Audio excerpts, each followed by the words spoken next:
사실 오늘 말씀은 그 주보에 나와 있는 대로 괄호했습니다마는 14절부터 33절까지 계속되는 본문입니다. 근데 그 중에 중간 부분만 읽었습니다.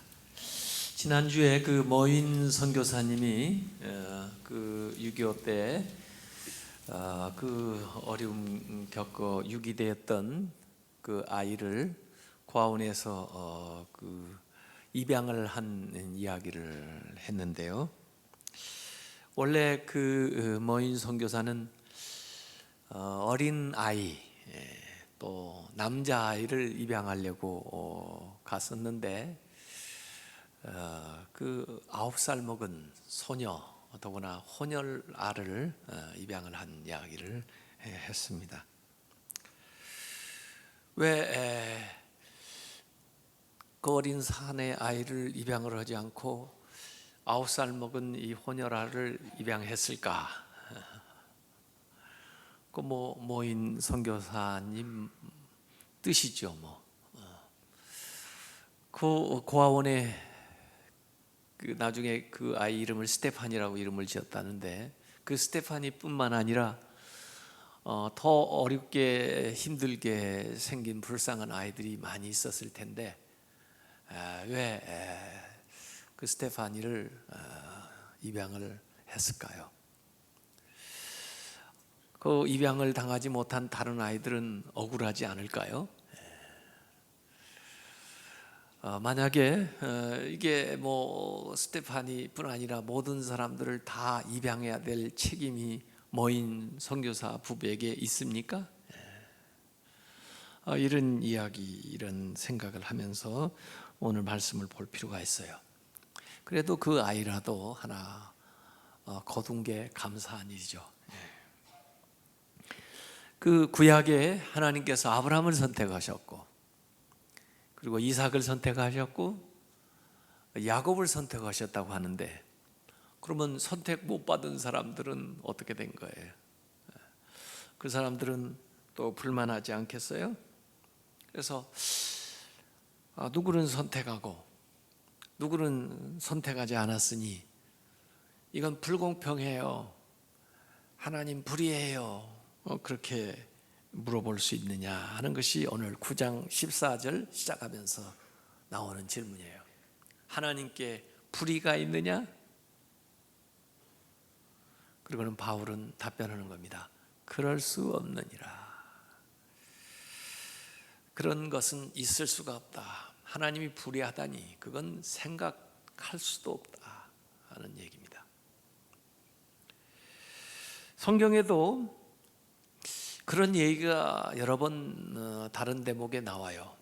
누가복음 15장에 그 잃은 것 세 가지에 대한 비유를 할 때 잃은 양, 잃은 드라크마, 잃은 아들 이야기를 하실 때 원래 그 이야기를 왜 시작하게 됐냐면 바리새인 서기관들이 와가지고 예수님이 세리 또 죄인들하고 같이 어울린다고 당신 말이야 왜 그 사람들하고 어울려요?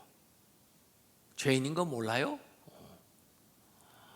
그러고 하면서 예수님을 비난하는 거예요.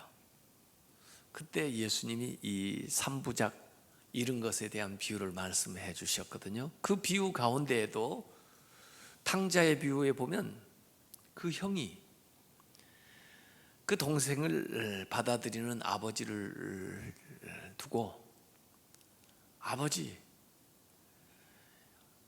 불공평해요. 나는 이렇게 아버지를 열심히 곁에서 섬겼는데 염소 새끼 한 마리도 안 잡아주고 저 자식 아버지 것을 다 탕진한 저 자식이 오니까 송아지를 잡아요? 그러면서 아버지가 마치 불의하다는 듯이 얘기하는 대목이 성경에 나와요. 마태복음 20장에도 보면 포도원 품꾼의 비유가 있는데 아침 6시에 일자리 받은 사람은 처음에는 써주는 게 고마웠는데 일 끝나고 보니까 5시에 온 사람도 자기처럼 한 데나리온을 받아요. 그걸 보고 주인한테 항의하는 이야기가 나옵니다.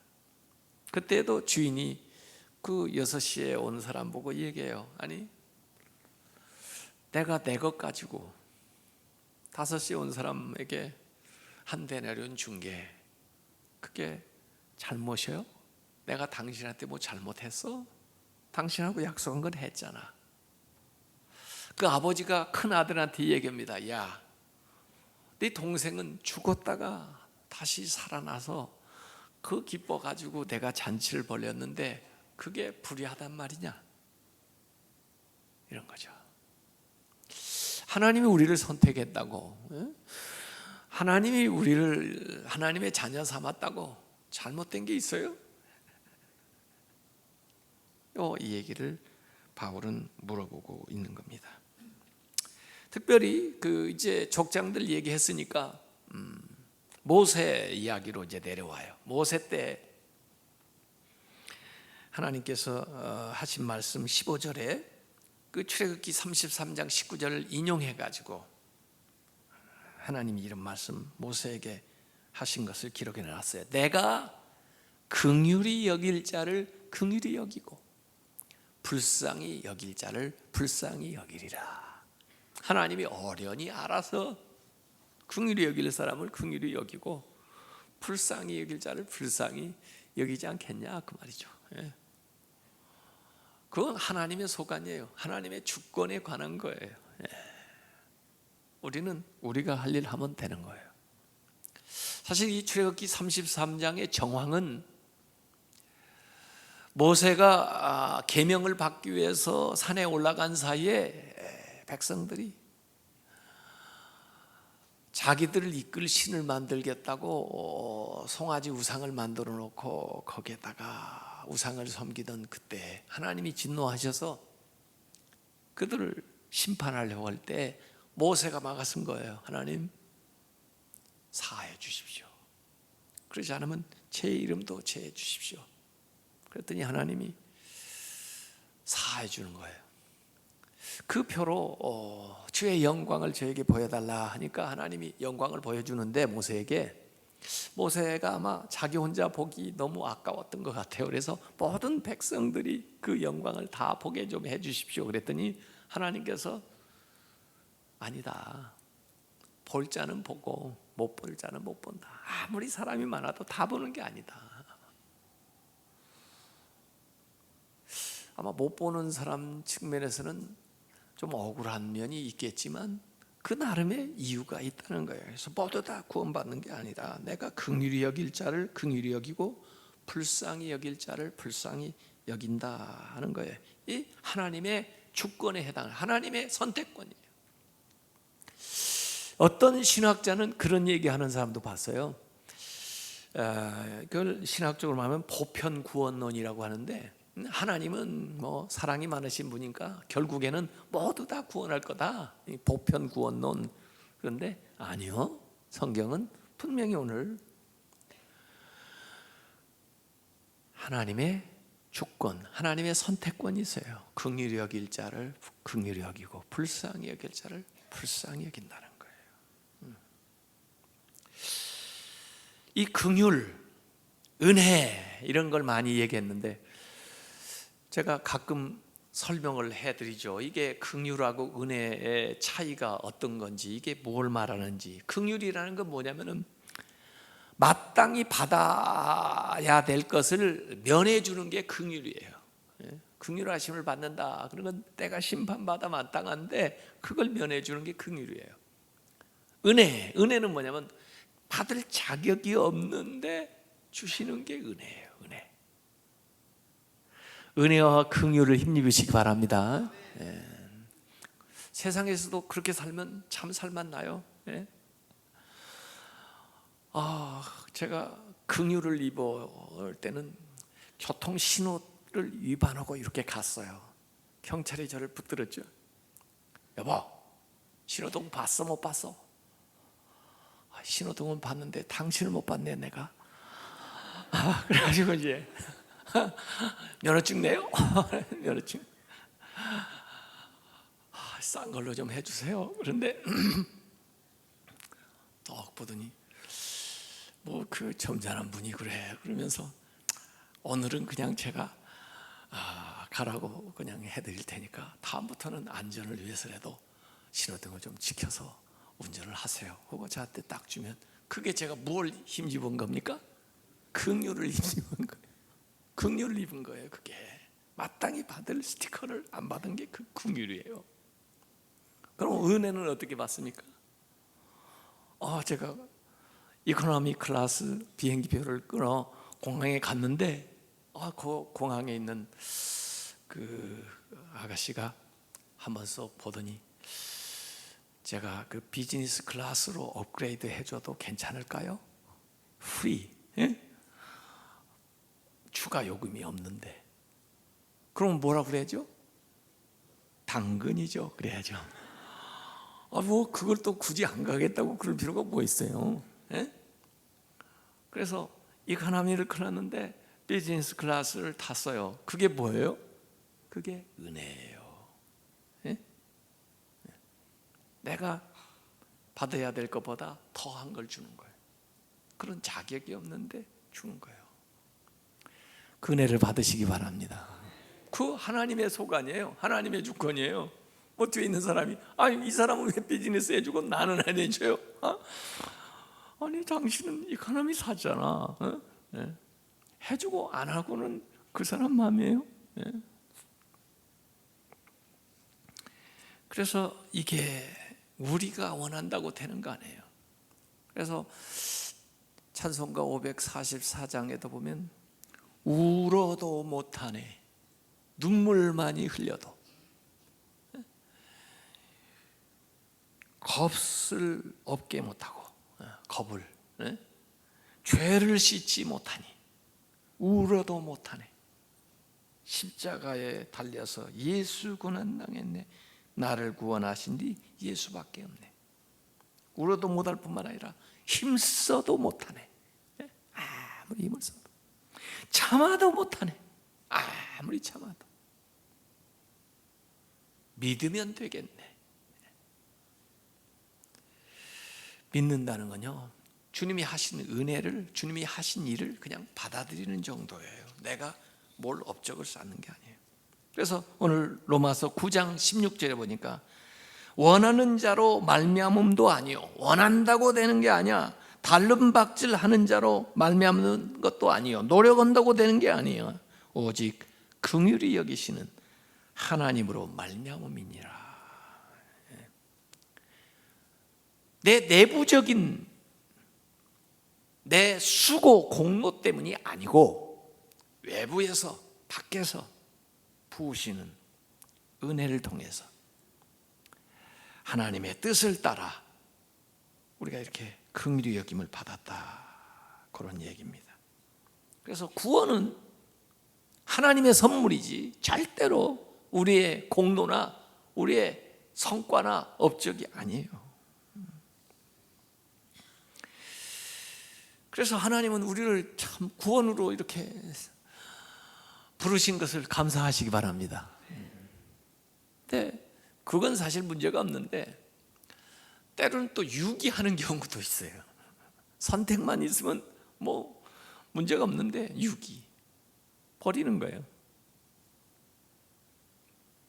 로마서 9장 17절에 보면 성경이 바로에게 이르시되 바로도 이름이 여기 나오는데 아까 모세처럼 바로는 모세의 상대자죠.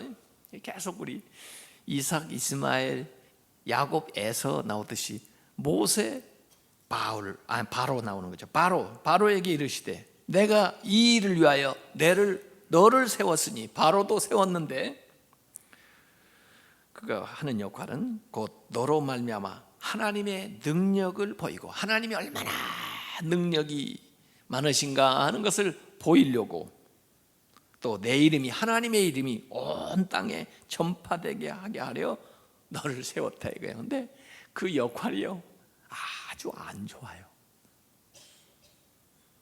그게 결국 바로가 마음을 완악하게 하는데 성경의 기록 출애굽기에 보면은 하나님이 바로의 마음을 완악해 하사 이렇게 마치 하나님이 그 마음을 완악하게 한 것으로 이렇게 기록이 되어 있어요.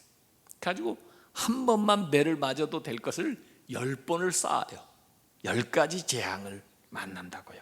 그러면서 하나님의 능력이 얼마나 크고 하나님의 이름이 얼마나 위대한가를 그 사건마다 통해서 세계 만방에 드러내는 거예요. 그래서 모세는 긍휼히 여김을 받은 사람의 그 대표적인 건가 하면은 요 바로는 완악한 사람의 대표적인 걸로 나오는데, 이 모세야 뭐 아무 질문이 없겠지만은 이 바로 입장에서는 뭐 왜 나는 그렇게 되었어야 돼요? 그러는데 로마서 1장에 이미 그 이유를 설명해 준 바가 있어요. 1장 24절, 26절, 28절에 보면은 저들의 마음에 하나님을 두기를 싫어하니까, 하나님을 말씀을 듣지를 않으니까 하나님이 그 마음의 정욕대로 내버려 두사, 이게 육이에요. 내버려 두사가 육이에요. 예정하고 반대되는 거예요. 내버려 두사, 부끄러운 욕심에 내버려 두사, 상실한 마음대로 내버려 두사. 그래서 완악한 대로 내버려 두는 거예요. 어찌 보면 바울 스스로 택한 것을 하나님이 그냥 내버려 둔 거예요. 그를 제어하든 강제적으로라도 그를 막는 그 작용을 하지 않으신 거예요. 그럼으로써 사람은 더 완악해지고 결국엔 사탄의 하수인으로 넘어가게 되는 거죠. 여러분, 이 성경은, 기독교의 신과는 이 유일신관인데요, 하나님만이 신이거든요. 하나님만이 절대자시거든요. 그래서 사실 하나님 모르는 일이 있겠어요? 하나님 허락하지 않고 되는 일이 있겠어요? 그래서 심지어 욥을 시험할 때도 사단이 와서 하나님한테 허락 받고 가요. 왜냐하면 뭐 사단이 하나님의 종은 아니어도 하나님이 모든 걸 알고 계시다는 거, 하나님의 절대 주권을 얘기해야 되기 때문에 그렇게 표현이 되어 있는 거죠. 그러나 우리가 알지 못하는 많은 하나님의 말씀이 있었을 거고, 그럼에도 불구하고 뿌리칠 거고, 그래서 그렇게 완악하게 된 거죠.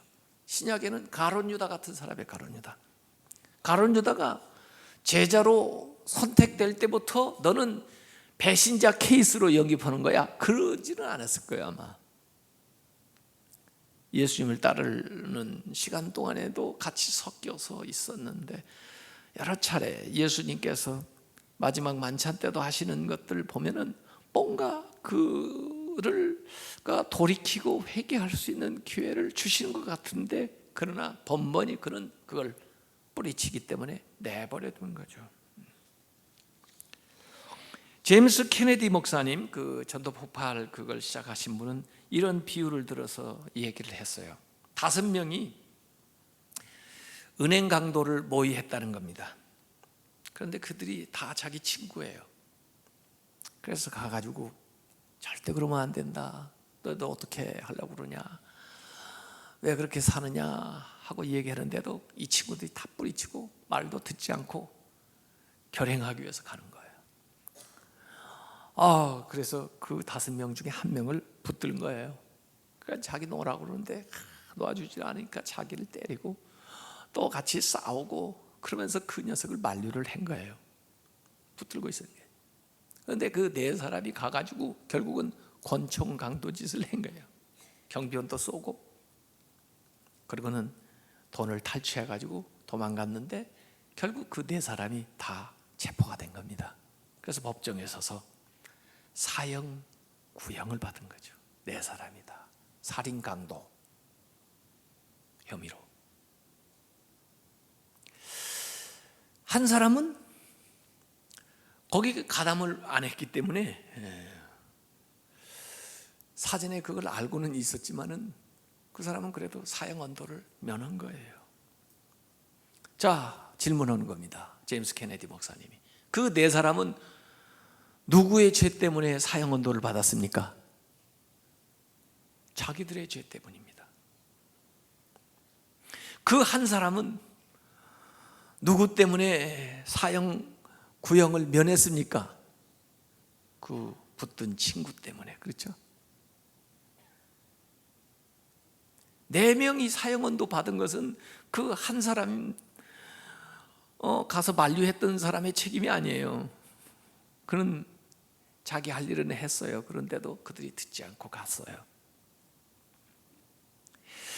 한 사람 사형 언도를 피한 사람은 자기가 착해서 그런 거 아니에요. 자기는 붙들려 가지고 갈 수가 없었어요.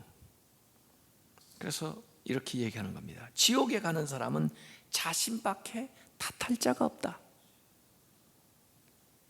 그러나 구원받은 자는 예수 그리스도의 은혜밖에 내세울 것이 없다. 이해가 가십니까? 이 제임스 케네디 목사님이 이렇게 비유를 해가지고 말했어요. 그래서 오늘 읽은 로마서 9장 19절에 보면 혹 내가 나에게 말하기를 그러면 하나님이 어찌하여 허물하시는가 누가 그 뜻을 대적하느냐 하리니. 아니 하나님을 누가 대적해? 그러면서 하나님 다 알고 계셨다면서 뭐 그렇게 놔두고 이거 하나님 탓 아니야? 이렇게 대개 인간들은 죄를 지고 남을 탓합니다. 내 탓이 아니야. 아담과 하와도 선악과를 따먹고는요 여자를 탓하고 그걸 만드신 하나님을 탓하는 거예요. 아니 하필이면 하나님이 여기에다가 선악과를 만들어 놔가지고 아니 어쩌자고 저 여자를 나한테 붙여줘가지고 어쩌고 그게 내 눈에 띄게 해가지고. 그래서 여기 토기장이 비유를 들어가지고 설명을 해요. 이 토기장이 비유는 예레미야서 18장에 나오는 거지만 사실 성경 전반에 이 토기장이 비유 이야기가 많이 나와요. 토기장이 장인은 위대하신 하나님 창조자, 토기는 이 한 진흙 덩어리로 이 만들어진 우리 이렇게 된 건데. 그래서 예레미야서 18장 6절에 보면 진흙이 토기장의 손에 있음 같이 너희가 내 손에 있느니라. 주님의 손에 있어요. 우리가 그런 찬송들 많이 불렀죠. 항상 진실케 내 맘 바꾸사 하나님답게 하여 주소서. 주는 토기장이 나는 진흙 날 빚으소서 기도하오니 항상 진실케 내 맘 바꾸사 하나님답게 하여 주소서. 하나님 만드셨는데 그 이사야서 45장 90절에 보면 이 질그릇 조각이 지은 이한테 다퉈요. 왜 나 이렇게 이런 모양으로 만들었어? 왜 이렇게 솜씨가 이 모양이야? 하고 얘기하는 거예요. 이게 무엇하고 같으냐 하면 아버지가 그 부모한테 무엇을 낳았어? 어머니한테 무엇을 낳으려고 어머니가 그렇게 해산에 수고를 했어? 하고 묻는 자들은 화 있을진저 벌 받는다. 자식이 말해요. 부모가 그렇게 좋은 말을 하고 그렇게 잘 키웠는데도 엇나갈 뿐만 아니라 부모한테 아주 그냥 가슴 아픈 얘기를 해요. 왜 나를 낳았어? 누가 낳으라고 그랬어? 왜 나를 낳아가지고 이 고생을 시키는 거야? 그러고 얘기를 하면 여러분 듣기가 좋아요? 그래서 이게 토기장이한테 토기가 날 왜 이렇게 만들었어? 이렇게 말하는 자와 같다는 거예요. 하나님이 다 뜻이 있어서 목적이 있어서 용도가 있어서 그렇게 만들었어요. 그 하나님의 주권이에요. 하나님 하신 일이에요. 다만 우리가 그 용도에 맞게 쓰임 받는 것이 중요해요. 그래서 지난주 4부에 한규삼 목사님 와서 설교했는데 본문이 디모데후서 2장 20절 21절인데 거기도 그릇에 대한 이야기가 큰 집 가면 여러 종류의 그릇이죠. 여기 4가지 종류 그릇: 금그릇, 은그릇, 나무그릇, 질그릇. 그런데 어떤 건 귀하게 쓰는 것도 있고, 또는 어떤 것은 천하게 쓰는 것도 있나요? 예? 귀한 손님 올 때 내놓은 그릇도 있고요. 그냥 어떤 때는 개밥 그릇으로 쓰는 것도 있는 거죠. 예? 그런데 어떻든 간에 깨끗하게 하는 그릇이, 귀하게 쓰는 그릇이 되어서 주인의 쓰심에 합당하며 모든 선한 일에 준비함이 되리라 그랬어요. 제가 볼 때는요, 그릇 종류도 뭐 기왕이면 좋은 재질로 만들면 좋겠지만, 진짜 좋은 그릇은 주인이 쓰기 편한 그릇이에요. 자주 쓰는 것이에요. 어떤 그릇은 그냥 그릇인데, 저희 집에도 보니까 진열용이 있더만요. 보니까 그냥 보고만 있지 쓰는 걸 못 봤어요. 근데 가끔 한번 어쩌다 누구 오면 내 가지고 쓰기는 한데, 그거 쓰고 나면 복잡해요. 그거 관리하기가. 비싸지는 않아도 그냥 잘 써주는 그릇이면 좋아요. 근데 어쨌든 깨끗한 그릇을 쓴다는 게, 준비한 그릇을 쓴다는 거예요. 예? 그거 다 주인이 알아서 하는 거예요. 내가 그릇을 이렇게 저렇게 만들 수가 없어요. 이사야서 64장 8절에 여호와여, 이제 주는 우리의 아버지시니다. 우리는 진흙이요 주는 통이장이시니 우리는 다 주의 손으로 지으신 것입니다. 그러니까 오늘 여기 바울은 2가지 종류의 그릇을 얘기했더라고요. 긍휼의 그릇, 진노의 그릇. 근데 우리 보고 무슨 그릇으로 쓰임을 받아야 되느냐 하면 긍휼의 그릇으로. 그 대표적인 사람을 모세를 얘기한 거예요. 하나님이 긍휼의 그릇, 모든 하나님의 목적에 따라 선하게 쓰여지는 것이 이제 긍휼의 그릇이죠. 그런데 바로 같은 이도 뭐 그릇이 아니라고 할 수는 없는데, 이게 진노의 그릇이에요. 그래서 안 좋은 일에 안 좋게 쓰여지고 망가지는 거죠.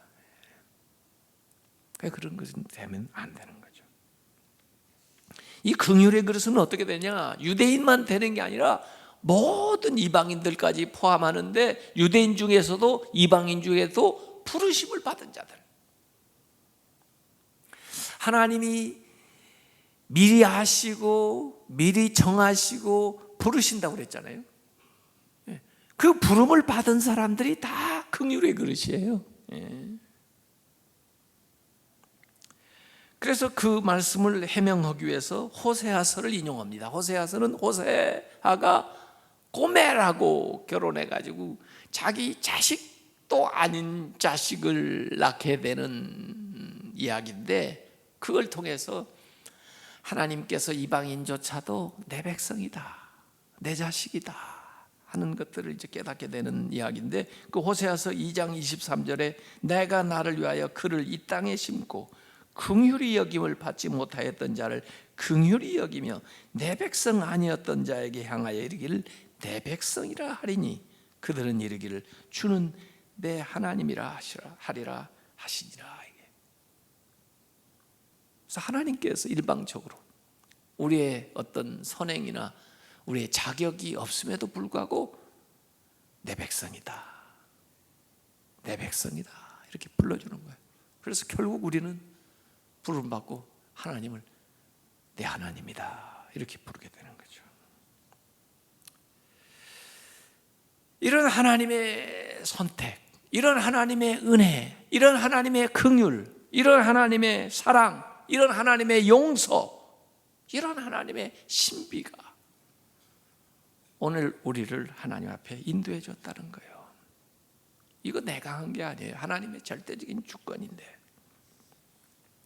그래서 오늘 로마서 9장 27절에 이스라엘 자손들의 수가 바다의 모래처럼 많을지라도 다 구원받는 게 아니고 그들 가운데 남은 자만 구원을 받으리니. 그래서 이사야서를 여기 인용해 가지고 그들 얘기하는데요. 남은 자 사상이 이스라엘. 이사야서의 그 씨, 거룩한 씨, 구루터기 같은 사람들. 이 바벨론이나 아수리아 이렇게 포로로 잡혀갔어도 그 남은 자들에 대한 사상을 얘기하는데, 그 전에 뭐 엘리야 시대에는 바알한테 무릎 꿇지 않은 7,000명, 그 많은 사람 가운데도 타락한 것 같아도 다 구원받지 못해도 그 7,000명, 남은 자, 거룩한 씨와 같은 자들, 이들이 긍휼의 그릇이 되는 거죠. 이사야서 28장 16절에 그러므로 여호와께서 이같이 이르시되 보라 내가 한 돌을 시온에 두어 기초를 삼았노니 곧 시험한 돌이요 귀하고 견고한 기초돌이라. 그것을 믿는 자는 다급하게 되지 아니하리로다. 견고한 기초돌을 이렇게, 기초돌이 누구냐면 예수 그리스도예요. 믿는 자들은 그 예수 그리스도 그 머릿돌 위에 인생을 건축해 나가는 거고, 예수님을 믿지 않는 자들은 다 부딪힐 돌, 걸림돌, 거치는 바위에 넘어지는 거죠. 그래서 예수님은 믿는 자에게는 반석이지만 믿지 않는 자들에게는 걸림돌이 되는 거예요. 그래서 예수님이 나에게 반석이냐 아니면 걸림돌이냐, 이것은 예수 그리스도를 믿느냐 믿지 않느냐에 달려 있어요. 믿는 자에게는 반석, 자기의 행위나 율법을 의지하는 사람에게는 걸림돌이 되는 거죠. 그러니까 유대인들은 그 예수님을 버렸어요. 그런데 그게 우리의 구원을 위한 머릿돌이 됐어요. 시편 118편 22절 말씀이 성경 곳곳에 인용이 되는데, 건축자의 버린 돌이 십자가에서 못 박혀 돌아가신 예수 그리스도가 집 모퉁이의 머릿돌이 되었나니. 사도행전 4장에는 11절에 이 말씀을 인용하면서 12절에 다른 이로서는 구원을 받을 수 없나니 천하 사람 중에 구원을 받을 만한 다른 이름을 우리에게 주신 일이 없습니다. 예수님이 구원의 반석, 구원의 반석. 고린도전서 1장 23절에도 우리는 십자가에 못 박힌 그리스도를 전하니 유대인들에게는 꺼리 끼는 것이요 걸림돌이지만은 이방인에게는 미련한 것이로되 우리에게는 하나님의 지혜요 하나님의 능력이다. 베드로전서 2장 8절에도 믿지 않는 자들에게는, 유대인들에게는 부딪히는 돌과 걸려 넘어지게 하는 바위가 되었다, 예수님이. 그래서 결론적으로 오늘 9장 33절 로마서에 보라 내가 걸림돌과 거치는 바위를 시온에 두노니, 예수 그리스도인데 그를 믿는 자는 부끄러움을 당하지 아니하리라. 넘어지지 않는다고 말해. 반석이 되기 때문에. 오늘 제가 설명한 내용을 한마디로 얘기하면요, 이율배반입니다. 이 이율배반이라는 게 안티노미, 좀 역설적인 관계에 있는 건데요, 이 이율배반이라고 하는 것의 사전적인 의미는 이런 거예요. 똑같은 근거에 의해서 두 개의 상반된 명제가 동시에 성립되는 거. 똑같은 근거에 의해서 상반된 두 개의 주장이 동시에 충족되는 거. 이게 이율배반이에요. 빛이 입자입니까? 아니면 파동입니까? 빛은요 입자이면서 파동입니다. 이 파동하고 입자는 반대적인 개념인데요, 존 뉴턴은 빛이 광자라는 알갱이로 이루어졌다고 증명을 해냈고, 토마스 영은 빛이 하나의 파동이라고 하는 것을 입증을 했습니다. 이 두 가지 다른 것이 같이 양립하는 거예요. 이게 이율배반이에요. 그래서 빛은 입자이면서 파동이다, 이렇게 얘기하는 거예요. 성경에 하나님은 모든 것에 완전한 절대 주권을 가지고 계신 분이다. 이것은 분명한 명제입니다. 그러면서 인간은 인간 행위에 대한 전적인 책임이 있다. 이것도 명제입니다. 이게 같이 충족되는 게 성경 얘기예요. 그래서 이율배반이에요. 하나님의 절대 주권과 인간의 절대적인 책임이 같이 나와요. 그런데 그게 모순되지가 않아요. 마태복음 18장 7절에도 보면 실족하게 하는 일이 없을 수는 없으나 실족하게 된 자들이 있다는 거예요. 그러나 그 실족하게 하는 그 사람에게 책임이 있다는 거예요. 화가 있도다. 내가 죄진 게 내 책임이지 하나님 책임이 아니에요. 그러나 또 하나님은 모든 걸 다 주관하고 계세요. 그게 이율배반이에요. 마틴 로이드 존스는 이런 얘기를 했습니다. 이거 잘 들어보면 이것도 이율배반이에요. 마틴 로이드 존스. 사람은 택함을 받지 못하였기 때문에 구원을 받지 못하는 것이 아니라 복음을 거부했기 때문이다. 복음을 거부하는 것은 인간의 책임이지만 복음을 받아들이는 것은 인간의 공로가 아니다. 막 좀 헷갈리죠? 헷갈리라고 한 얘기예요, 제가. 복음을 받아들이는 것은 하나님의 은혜예요. 복음을 거부한 것은 내 책임이에요. 그런데요,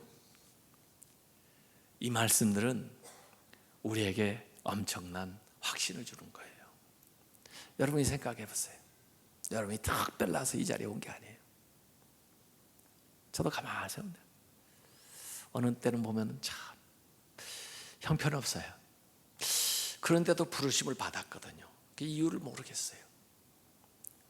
내가 하는 게 아니고 하나님이 한 거예요. 여러분이 이 자리에 나온 게 하나님이 하신 일이라니까요. 내 결심이라면요, 앞으로 일을 몰라요. 그러나 하나님이 여러분을 부르셨으면요, 절대 변함이 없어요. 후회함도 없어요. 왜 그런지 모르겠어요. 어떤 사람은요, 가서 열심히 전도하는데도요, 그렇게 안 받아들여요. 안 나와요. 왜 그런지 모르겠어요. 그래도 우리는 참 감사해요. 여러분들은 참 다행이에요. 긍휼의 그릇이 된 거죠. 아마 바울은 우리에게 하는 얘기예요. 확신을 가지라는 거예요. 네가 이든 생활을 네 힘으로 하는 게 아니야. 하나님이 너를 불러서 널 인도하시기 때문에 네가 믿음 생활을 하고 있는 거야. 그 하나님의 섭리가 너희들을 주장하고 인도하고 있다는 거예요. 절대 우리의 혈통이나 행위 때문이 아니고 하나님의 그 섭리하심과 믿음 때문에 우리가 나아가는 거예요.